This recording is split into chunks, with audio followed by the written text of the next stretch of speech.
हाँ औरत के भाव कि करी जाने तो जी हाय हाय राखिए पर मोन करा अरे बिगड़त मन जी ऐसे बैठे हुई जानी राजा अरे निरउठ पवन जी अरे दिन में नलाई अब किवारी सैया जी बहुत याद है और बात सुमित भैया अरे दिन में नलाई अब किवारी सैया जी अब प्यार से ले एकदम मिजाज में रुक भैया एकदम मुहे होई भैया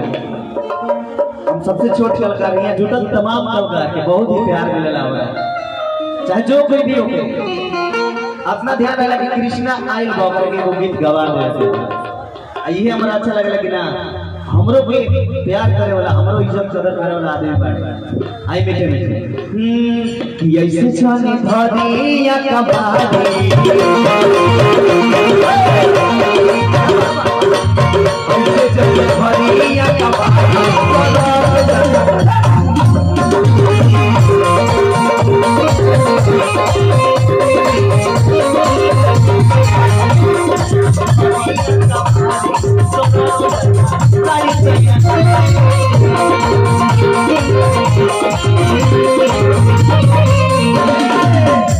लेकिन ई बात ना भाई भोजपुरी के जन अपडेट चलता हां ओकरा में रहे के बा आई प्यार से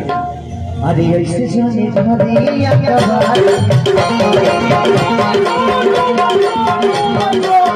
ऐसे जाने धरिया कबाड़ी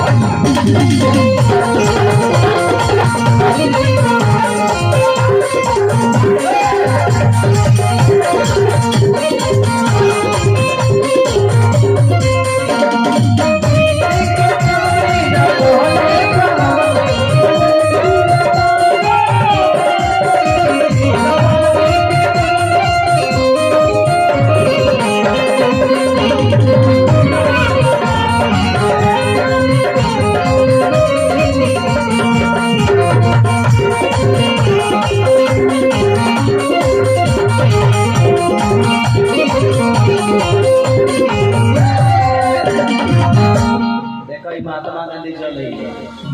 क्या बात है चाचा को तो बहुत सारा पुरस्कार है मिलाइए के हो देखिए हमने के बहुत ही गार्जियन के तरफ से पुरस्कार बार बार प्रणाम बा आई बार बार प्रणाम आइए आपका भी आशीर्वाद है अरे नहीं हर की बाटी है जोगावल जवानी अछुई जदी जाचा हमार अरे मनवा न मानी मुर्गी लगा क्या गवा भोजपुरी में मुर्गी के बहुत महत्व है सबको जाना था थोड़ा मुर्गी दिखाई दे अच्छा कलाकार बनी बहुत ही अच्छा लगता है बहुत प्यार से देखनी मां सरस्वती के रूप आइए अरे नहीं हर के बाटे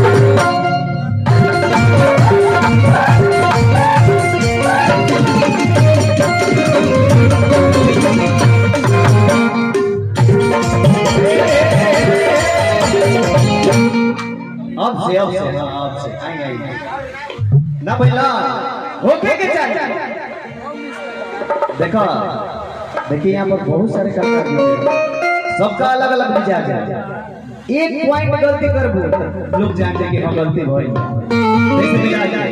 अरे नहीं हर के बाटे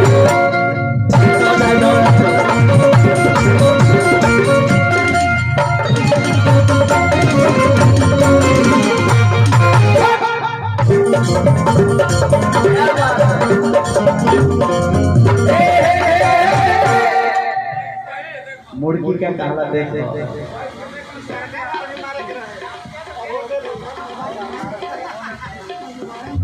भाई देखो केवल मुर्गी हो पहले तार दादी मारत रही अभी मारत रही। प्रयास करो कभी केहू भी भैया रुको कौन ऐसा कलाकार ऐसा की जन्मभूमि बारे लता मंगेशकर जी इस दुनिया को अलविदा कर चुकी हैं, लेकिन उन्होंने भी कहा था कि हम संगीत में कुछ नहीं है। अभी समुद्र से एक लोटा पानी निकाल लेने से क्या फर्क पड़ने वाला है समुद्र पर, लेकिन प्रयास करे आदमी है। देखिए थोड़ा सा हमसे पीछे चलिए, हल्का दिखाने दीजिए मिजाज रहुआ, आप देख अब अरे नहीं हर के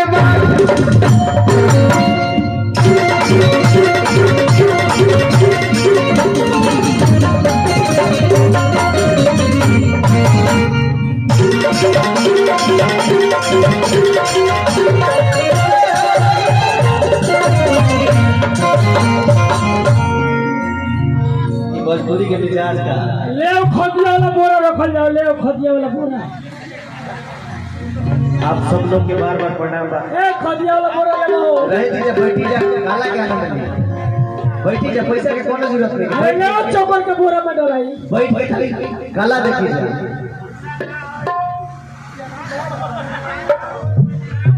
अच्छा आशीर्वाद फिर भी रोल लोग आशीर्वाद आवा तो बहुत बहुत प्यार बा। आगे भी कलाकार बड़े उन्हों के टाइम पे ख्याल रखेंगे बा, इसलिए टाइम ना बर्बाद करके फिर से एक बार देखिए।